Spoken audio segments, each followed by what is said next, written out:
This is Nora Leggett. I'm calling from sunny Amersham, home of the BVRLA, the British Vehicle Rental and Leasing Association. A very warm welcome to our webinar this afternoon, introducing the new BVRLA Fair Wear and Tear Standard Guidelines for cars. Now, I'm sure you know who the BVRLA is. Well, we're the trade body that represents the UK rental and leasing sector. We've got 950 plus members, and we work with governments, public sector agencies, other industry associations on a wide range of road transport, environmental, taxation and technology issues. Our members control and operate a fleet of over 5 million cars, vans and trucks. The BVRLA Fair Wear and Tear Guidelines lie at the heart of the leasing and rental product, and that's the reason we're here today. Now, this webinar is being recorded and it will be available on the YouTube channel along with several other of our rather wonderful webinars that we've run so far this year. You as a delegate can pose questions during the live webinar and we will endeavour to answer them. Simply look at your screen now and you will see the chat box at the bottom of the screen on the right hand side. But we have scheduled in a Q&A session at the end. Now the important thing is, if you experience any technical issues, you can't hear us or you can't see the slides, again, email your problem to us and we'll endeavour to try and help you. I'm joined on this webinar by a number of associates. I have Amanda Brandon, who's Head of Operations at the BVRLA, Marcia Scott, Head of Service Delivery at Cox Automotive, and her colleague Matt Jones, who is the Regional Operational Manager for Manheim Inspection Services. So let's move on. The purpose of our session this afternoon is to give insight into how we at the BVRLA have updated the Fair Wear and Tear Guidelines. Specifically this afternoon we're talking about the passenger car guide, but as you will know, we have Fair Wear and Tear guides for vans and for heavy goods vehicles. So our aim this afternoon is to tell you about how we go about processing information for members that brings about these guidelines and the BVRLA Fair Wear and Tear standard. In so doing, we hope to encourage members to review their own end-of-lease processes so that we can all better understand why customers complain and, quite frankly, help us to do something about it. We'll take a detailed look then about what's changed and explain the new standard and how it differs from the old standard.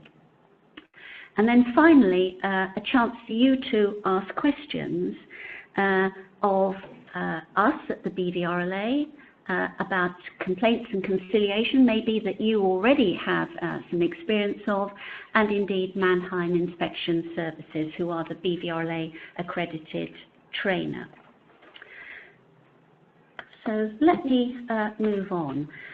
You'll be aware that the BVRLA Fair Wear and Tear standard is an industry-wide accepted standard. It was first introduced in 1996, so a considerable time ago, and way back in 1996 it was proposed by the RAC as New Product of the Year. Interestingly enough, describing the condition at end of lease had not been a top priority for the industry 40 years ago. It most certainly is now. But the guidelines, but the standard also includes guidelines. It provides best practice advice and information about what BVRLA members should be doing when it comes to explaining to their customers the procedures, both pre and post lease, about liabilities at end of contract, and of course the vehicle collection process. Most importantly, the guidelines explain how customers' rights are in evidence if there is a dispute at end of lease. The guidelines also are an industry benchmark.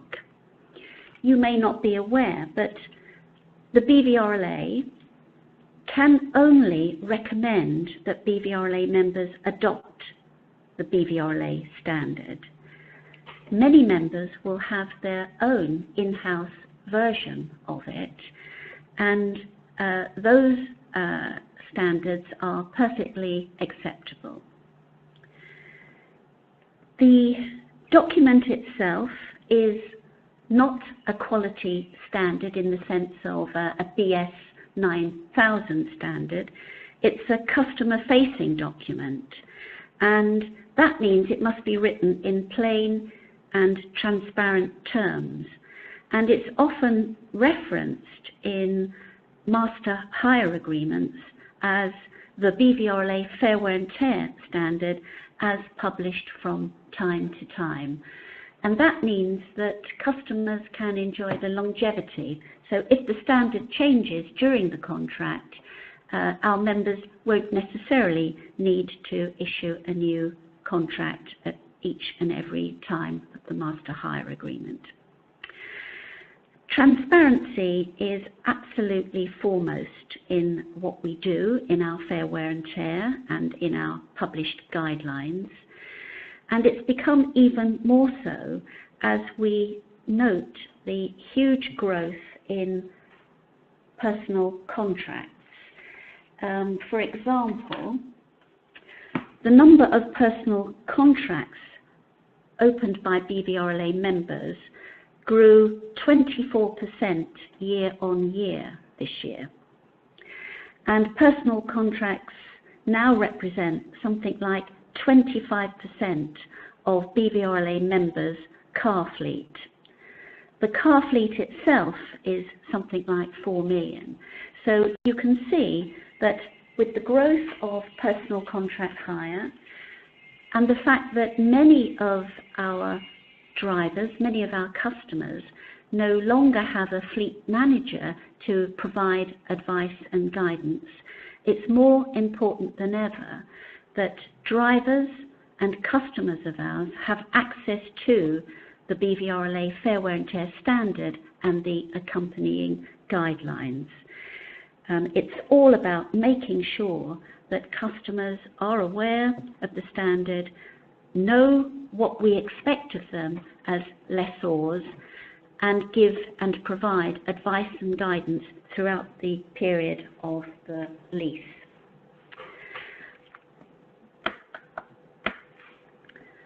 To give you some idea of the work involved, it takes about a whole year for the standards to be formulated. We address problems before we actually come about and publish the guidelines. We reviewed in some detail the BVRLA's post-bag of complaints, but we also spoke with our members. We talked to our members' residual value and remarketing committee.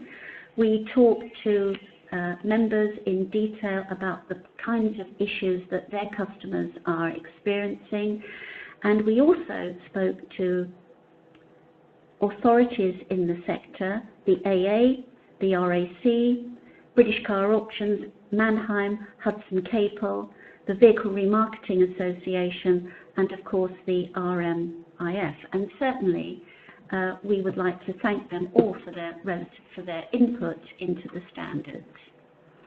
What we found was that we seriously needed to address some issues. Customers, we found, were not aware of their responsibilities for maintaining the vehicle and the condition that the vehicle should be in when the vehicle was returned. And we felt then that we should provide clear and transparent communication right the way through the supply chain. Customers were also completely unaware about the costs of repair, and this was the reason they often ended up disputing end-of-lease charges.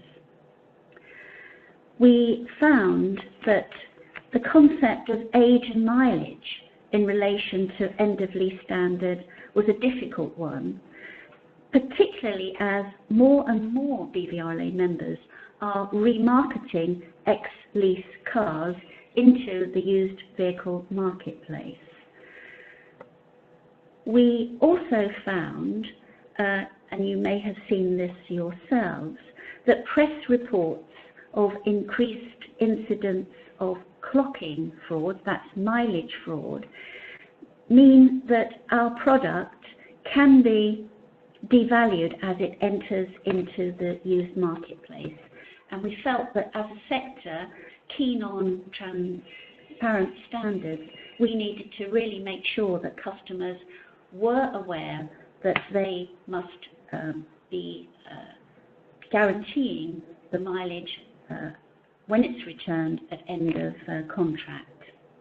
And then, of course, the actual paintwork, areas of chipping, very complex. People found it difficult to understand, and the new guidelines were and are designed to give greater clarity when it comes to explaining what the standard is.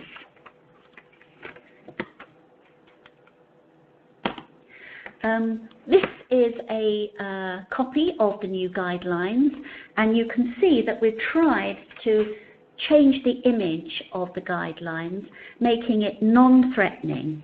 And you see that we call it the BVRLA Fair Wear and Tear Guide, and it incorporates the BVRLA Fair Wear and Tear Standard as well as guidelines to advise customers on what it is that they are expected to do.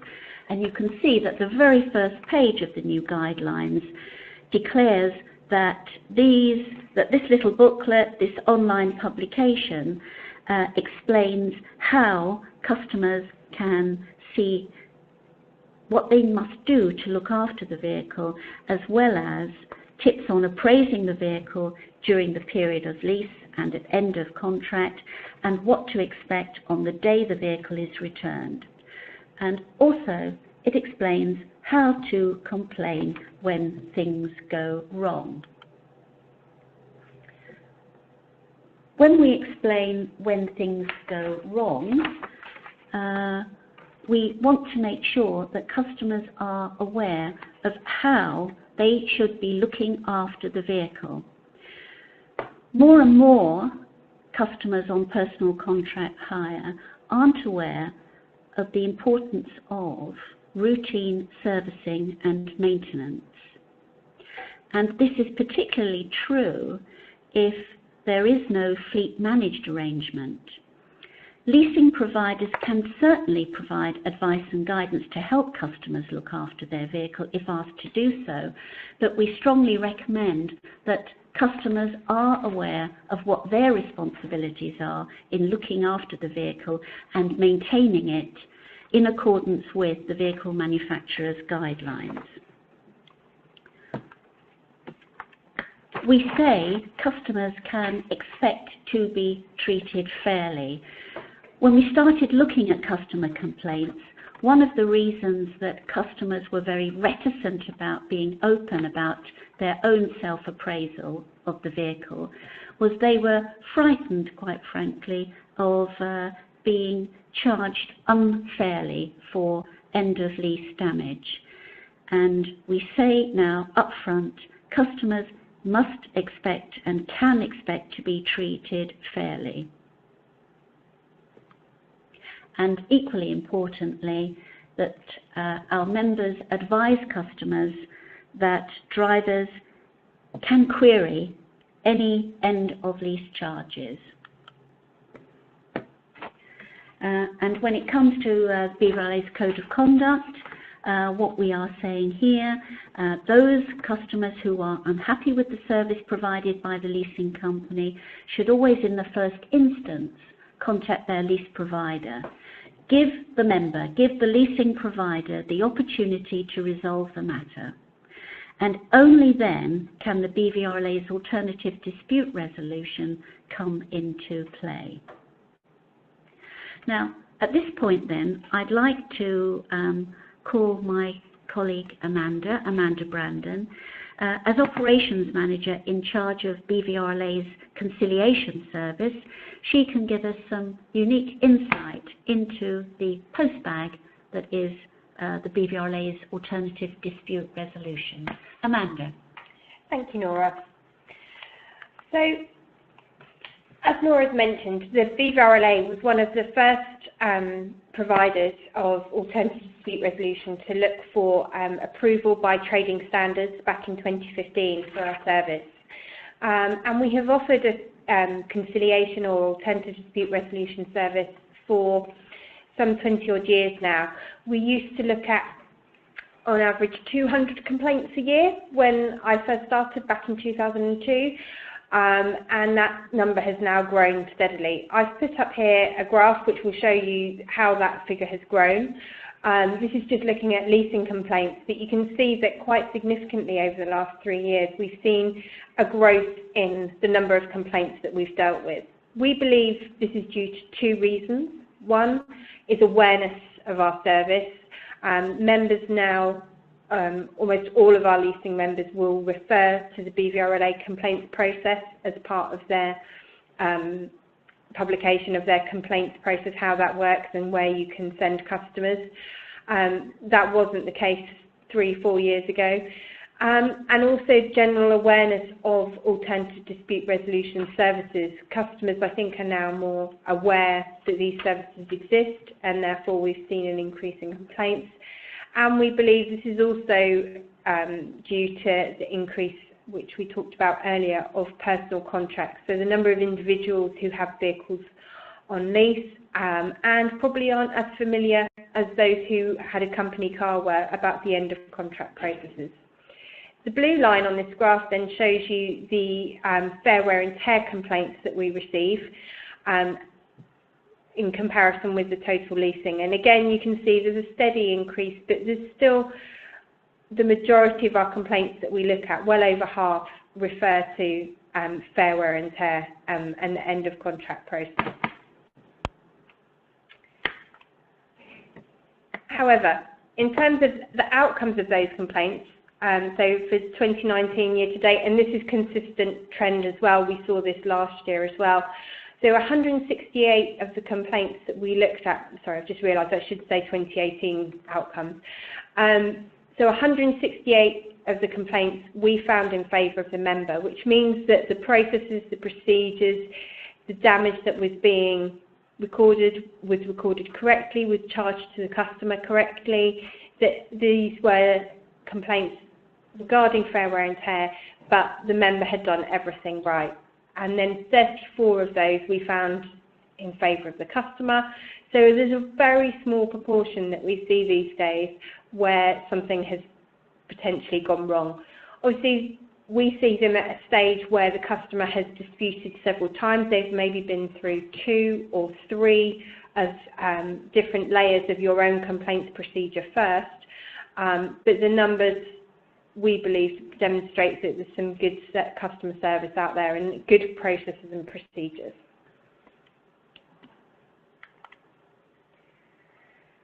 So on those rare occasions when we do find in favour of the customer, why?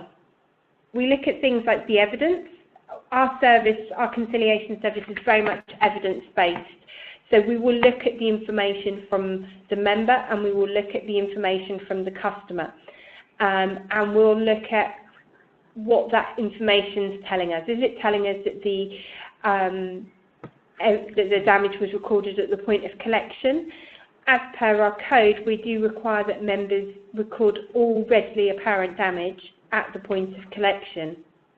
And sometimes, obviously, that isn't always possible. If there's bad weather, we expect you to record that on the collection sheet. If there's, it's too dark, again, we expect that to be recorded so that any mitigating circumstances can be taken into account.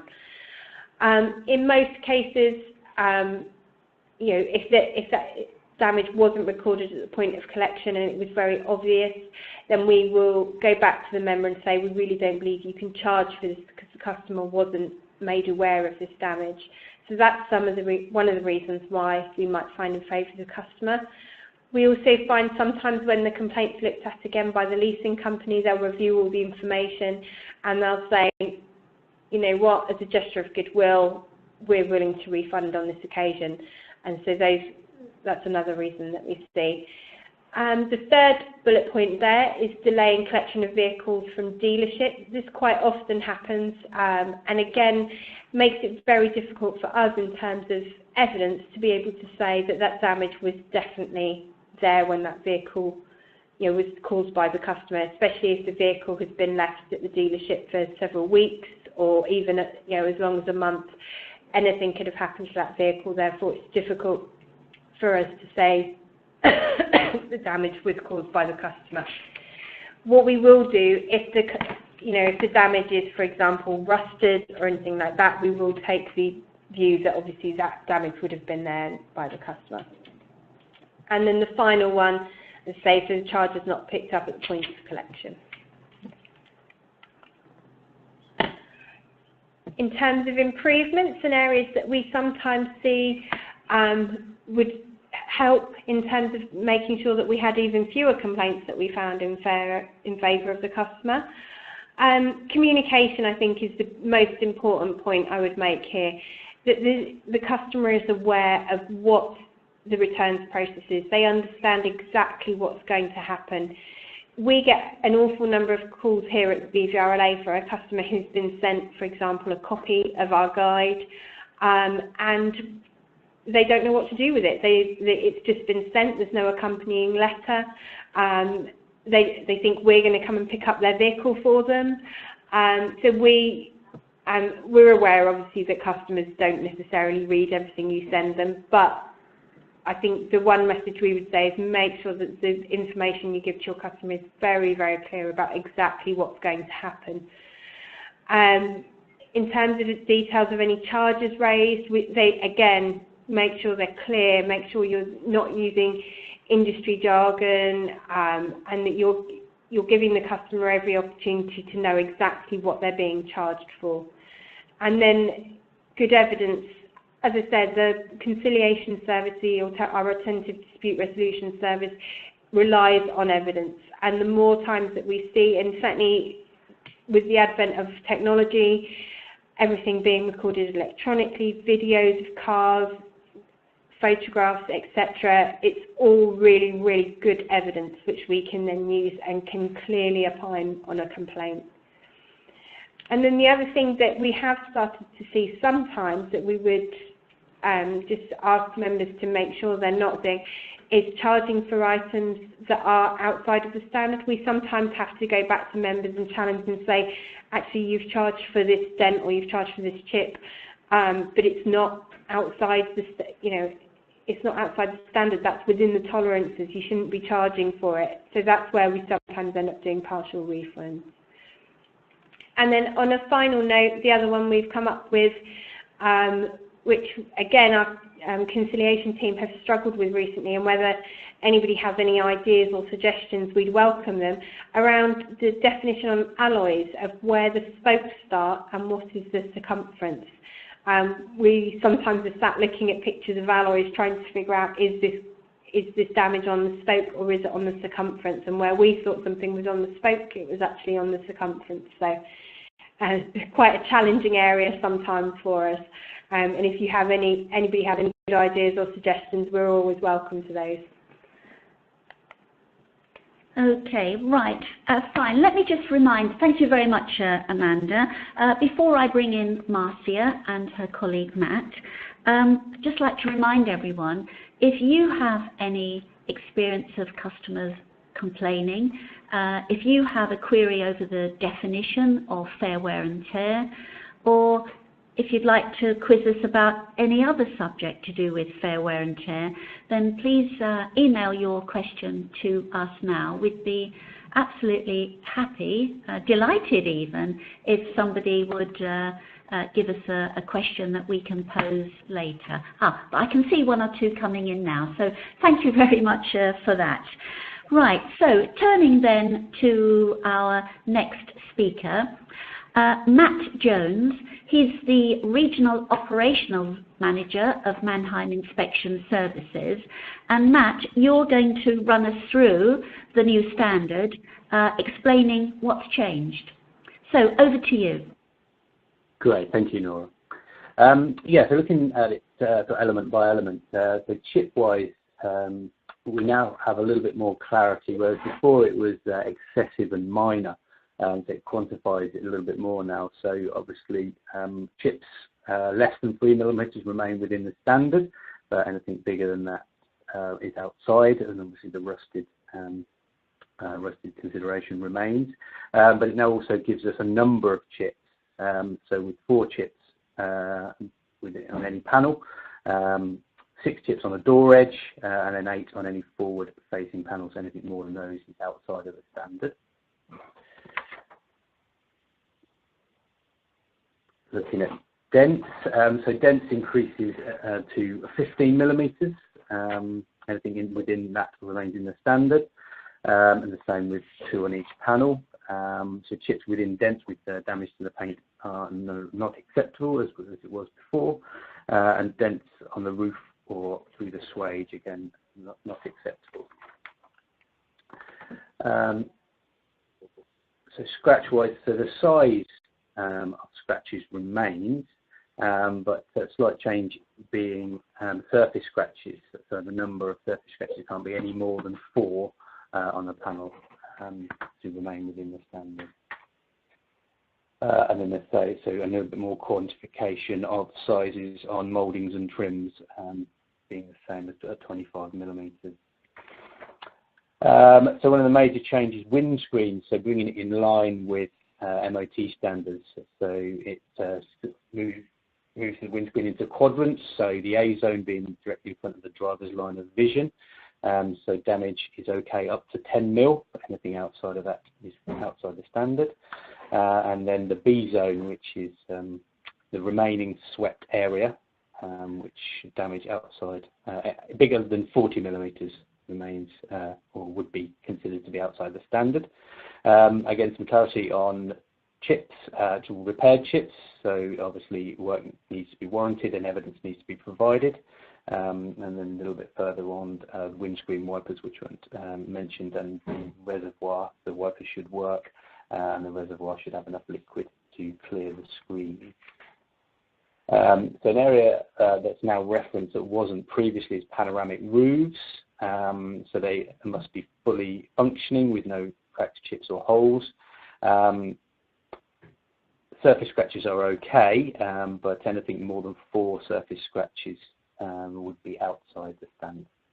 Obviously that's an area that's changed with more and more vehicles having panoramic roofs. So tyres, so again, similar to as before, must be the correct tyres for the vehicle and meet the relevant UK legislation, with no damage to the sidewall and tread within 1.6. No over or under inflation is acceptable. So wheel trim, so standard remains with 50 mil of damage acceptable. Anything outside that not being so, but in a more specific reference to the canister. So on a puncture repair kit, canister should be within the vehicle and replaced if not. So maintenance and servicing and repairs. So this has been reworded slightly to now include electronic service histories. Obviously they should be present. At times they may be kept online or by the dealers, but they should be evidenced at the point of inspection, and a hard copy should be available. So whether that's the service inspection report, as we would get with Mercedes or Land Rover, for example, or the invoices showing the mileage, the date, and any stamp from the dealer. And finally, so we've got the inclusion of the ADAS system, which is the automatic driver assistance, which covers a number of areas of the vehicle. So that's referenced in both the windscreen and lamp section. So this is in instances where either have been replaced and it would have needed to be coded back to the vehicle and not showing any warning lights, recalibrated. And finally, from Manheim's point of view, obviously we've had a lot of work behind the scenes. We use a tablet-based inspection process. So we've had a lot of work to do behind the scenes, amending the sizes, and then also what that means in terms of the repair methods that are required. So that's it from me, so I'll hand you over to Marcia. So good afternoon, everybody. I'm just going to talk to you a little bit about actually training out the standards. The stuff that Matt's taking you through, there are quite a few changes that we need to make sure people are aware of. From an inspection services and training point of view, we've found that actually just taking people through the standards and expecting them to read the book and digest it doesn't actually give them the knowledge or the practical knowledge that they need to be able to talk with confidence about those standards. So as an industry, if we're using those standards and guidelines to talk to our customers, our team members really need to be confident in understanding what they do. We tend to deliver a combination of classroom and online communications to get our message across, and it's really important that when we're talking, as we are in this picture here, about tyres, is understanding what am I looking for, what am I talking about. And it's when words are in a book, it's very flat. It's how do we bring that to life? So we've delivered quite a lot of internal training, because not only do we deliver the external training to the BVRLA, we have very many team leaders in our business that we need to educate. So in response to the new standards coming out, we've completely reinvigorated the way we train out to members. The advice that I would give, so we train over 300 people internally. It's quite a big task to take on. But for us, the key to success has got to be that consistency, that transparency, that understanding. So for us, it's about reinforming that message to people as much as we can. So we use an online testing environment to make sure people are understanding and can replay back what we've taught them. We use something called Excellence News, which is something we do internally when we're drip feeding what the changes are and what people need to look at and recognise. We use something within Manheim called Teams, where we've got reference points that people can go and look at. And also from our sales team's perspective, we use Showpad, which again they can use as a reference point. So it's again keeping those standards alive and in the business and making sure people are clear on what it is they need to be talking about. We do use some sort of tips of the trade in terms of making sure. One of the things that Amanda talked about from a claims perspective is that whole piece around evidence. So one of the things that we use is a zebra board, and that's really great for highlighting dents. And because it's very difficult to take a 1D image of a 3D piece of damage, so our line boards are really, really helpful. Our magnetic rulers that we use can actually show on an image how long those scratches are or how big the chips are. And again, it's all about evidencing what we've seen and because if we're going to give customers a bill for that damage, then we need to be really transparent in what we're recording, how we've recorded it, and sharing that with them. So again, making sure that your team members are confident in what they're talking about when explaining the standards to customers, for me, is one of the key takeaways for that. So I think, Nora, that's it from Manheim. Okay, thank you very much indeed. Stay on the line. We've got a couple of questions here. Amanda, I've got one here from a member saying one of their customers went to the financial ombudsman. This was after the BVRLA had ruled. How is this possible, and who is the financial ombudsman?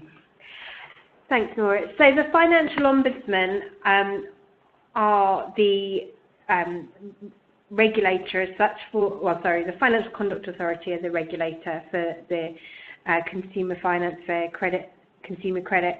And the Financial Ombudsman are an ADL provider that can look at complaints. The main difference between the Financial Ombudsman and the BVRLA is the Financial Ombudsman obviously have the ability to award compensation, and they quite often do, sometimes a little bit randomly to customers, which often is a concern for members. But they do have the ability to come to a different conclusion to ourselves. So that can happen. They can look at different information. We are, as I say, an evidence-based service and will only look at the evidence. So we can't award compensation in any way. We just look at restorative justice. So we might say, for example, that you can that charge wasn't correct and you should credit that to the customer, but we wouldn't say you would credit that charge and give £100 compensation. Thank you very much, Amanda. I've got another question here. Where can they get hold of a copy of the guidelines? Well, the guidelines are available to BVRLA members, and usually BVRLA members require a bulk delivery of the guidelines so that they can hand them to the customers. And very often the guidelines are sent to customers at start of lease or contract and explained what the standards mean. But you can order these in booklet form from the BVRLA website, or if you have an internet, a closed internet that your customers have access to, you can host a version, e-published version, which contains your logo on your intranets. And if you need more information on that, simply drop me an email afterwards.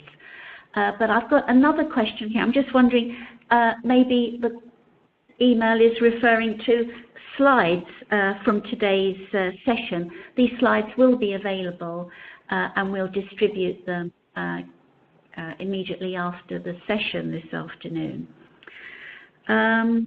Okay, are there any other questions that we can answer? Right, yes, there's one we had a little while ago. Can you please help us understand why the tolerances have gone up? I think they're referring specifically to dents on that one, Nora. Was it dents up? Yeah. Okay. I think perhaps I can help there. The BVRLA fair wear and tear standard must be ostensibly fair. And the concept of fairness is not one that is concrete, that it's a bit of a moving element of these guidelines.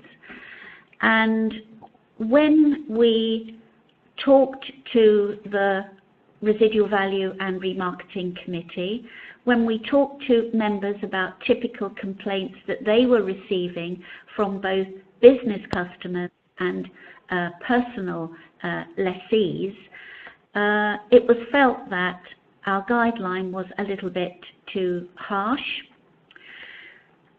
So we felt that we maybe should relax our view of what constituted fair, with fairness, that is, with specific reference to the guidelines. In our previous standard, we referred to small areas of chipping. And I think it's important that when we start talking standard, that we give more transparency, more clarity about exactly what is meant by the word small. And these guidelines and standards set that out. So it's not an easy question to answer. Suffice it to say that the standard is reviewed every 3 years, and that means the standard could change every 3 years.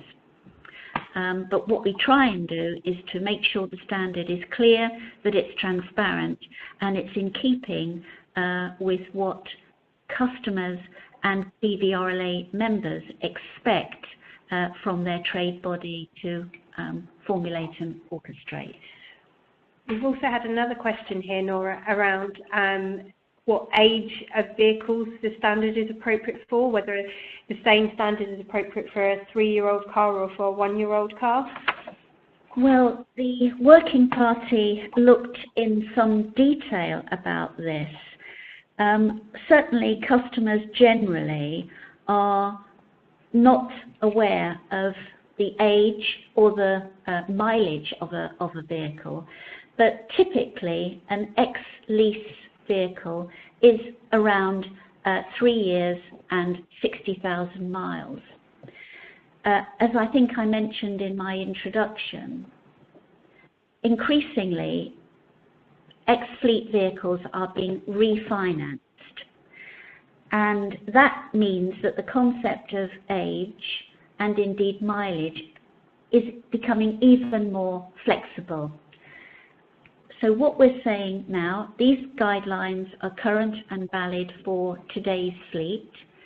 As we see vehicles appearing in the used vehicle marketplace that are on a second lease, then we may need to adjust our view of what constitutes the condition of the vehicle if it's 6 years old, for example. But for now, the vast majority of members' D-fleet vehicles come into the category of less than 3 years old. And for this reason, the committee felt that it would be too soon, if indeed at all, we were to consider a longer or a more extended period. Great. I think there's another question here as well, Nora, about the mileage accuracy point that we mentioned. And do we have any sample wording that members can put into their contract? Yes, we do have some sample wording. I believe it's on our website. But it is important that drivers feel an obligation to commit to the mileage at end of lease. And certainly, if you can't find that wording on our website, email me afterwards and I'll make sure that you have some wording. Are there any other questions that we can answer for you?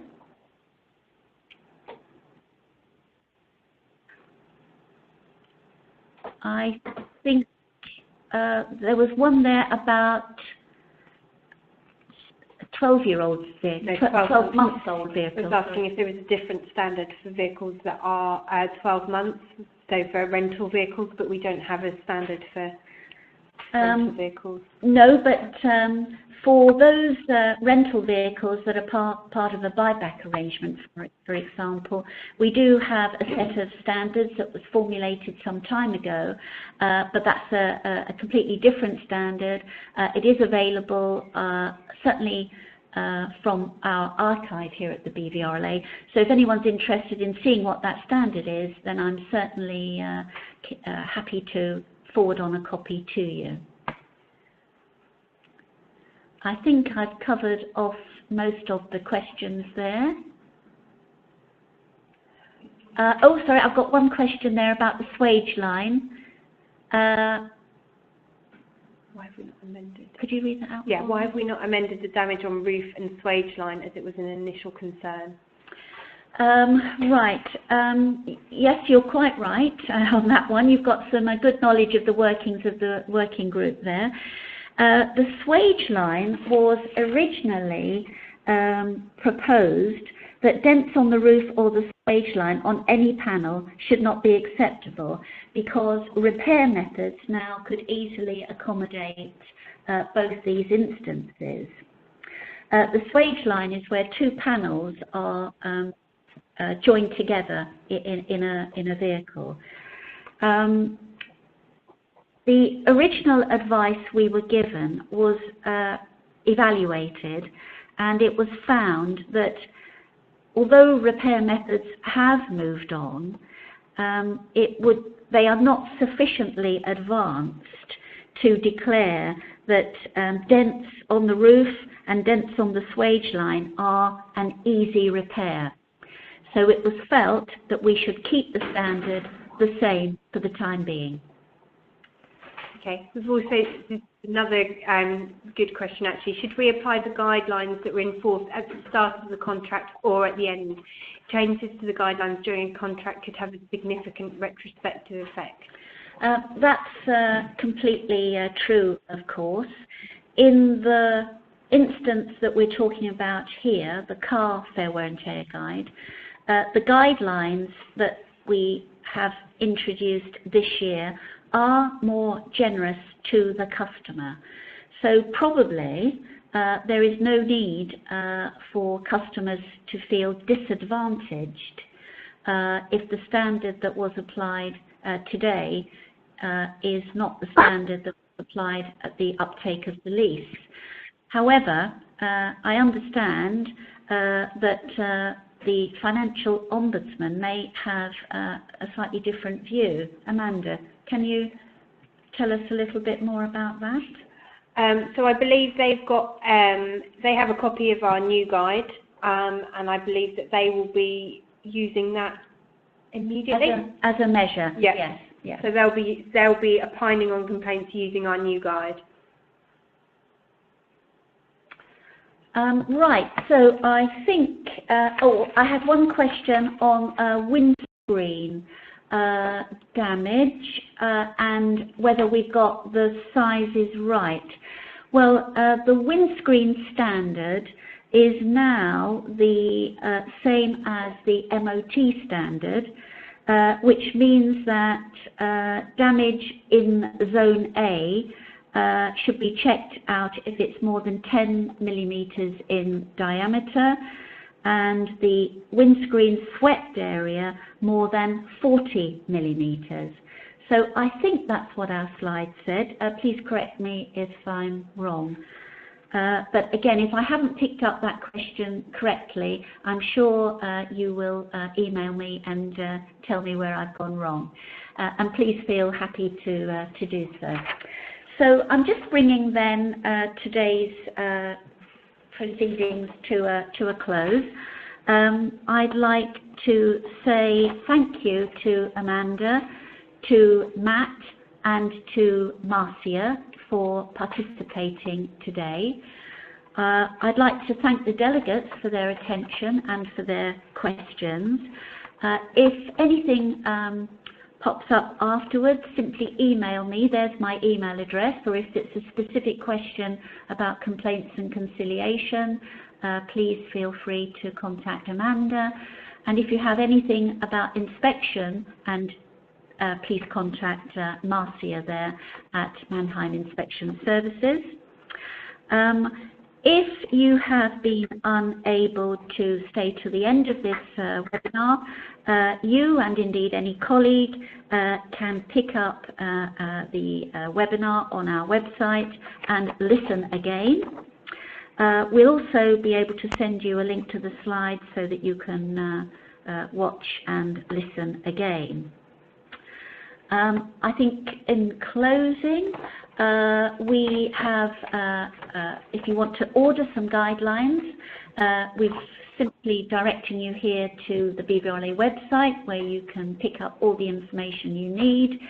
If you want training, we can deliver both open courses and closed courses via Manheim's accredited trainer, Manheim Inspection Services. We would love to hear your feedback about this webinar, and again, my colleague will send you a link where you can give us some feedback. BVRLA, of course, aims to keep you up to date, up to speed with the work that we're doing. We are, after all, a member organisation. We want to engage with you and make sure that we're doing everything that you would like us to do. We have a parliamentary reception in the Houses of Parliament on the 18th of June. If you'd like to come along, check out with us and see if we've got some tickets left. And we have our Future Mobility Congress in Birmingham on the 4th of July. That will be a great opportunity to come along, engage with other BVRLA members, and for us to tell you about air quality, WLTP, clean air zones, and all the other things that are current topics of interest. So, thank you all very much again for participating, and hope to see you at the next BVRLA event sometime soon.